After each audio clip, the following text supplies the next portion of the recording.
ముస్లిం సోదరులందరికీ బక్రీద్ శుభాకాంక్షలు. ఈద్ ముబారక్. రంజాన్ పండుగ తర్వాత ఈ బక్రీద్ పండుగ చాలా ముఖ్యం. ఈ బక్రీద్ పండుగకు ఒక ముఖ్య ప్రాధాన్యతలు ఉన్నాయి. దానిలో స్వార్థం, అసూయ, రాగద్వేషాలు అన్నింటినీ వదిలి ముస్లిం సోదరులు ప్రజలందరూ కూడా కలిసి సంతోషంగా ఉండాలని ఈ బక్రీద్ ఒక ముఖ్య ఉద్దేశం.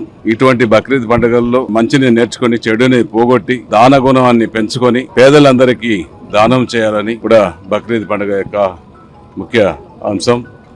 ఖచ్చితంగా కూడా వాళ్ళ సమస్యలను పరిష్కరించే దిశగా తిరుపతి పట్టణ రాష్ట్ర ముస్లిం సోదరులందరూ కూడా అందుబాటులో ఉండి ఏ సమస్యలైనా పరిష్కరించే దిశగా మన జనసేన అధ్యక్షులు పవన్ కళ్యాణ్ గారు, అదేవిధంగా ఆంధ్ర రాష్ట్ర ముఖ్యమంత్రి చంద్రబాబు నాయుడు గారి దృష్టికి తీసుకెళ్లి మైనార్టీ సోదరులందరూ కూడా కలిసిమెలిసి ప్రజలతో మమేకమై హిందూ ముస్లిం ని అందరూ ఒకటిగా ఉండాలని కోరుకోవాలనేసి కూడా తెలియజేసుకుంటున్నాం.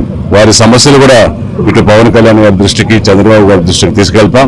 ముఖ్యంగా ఇంకా స్థల వివాదం కూడా కోర్టులో ఉన్నాయి.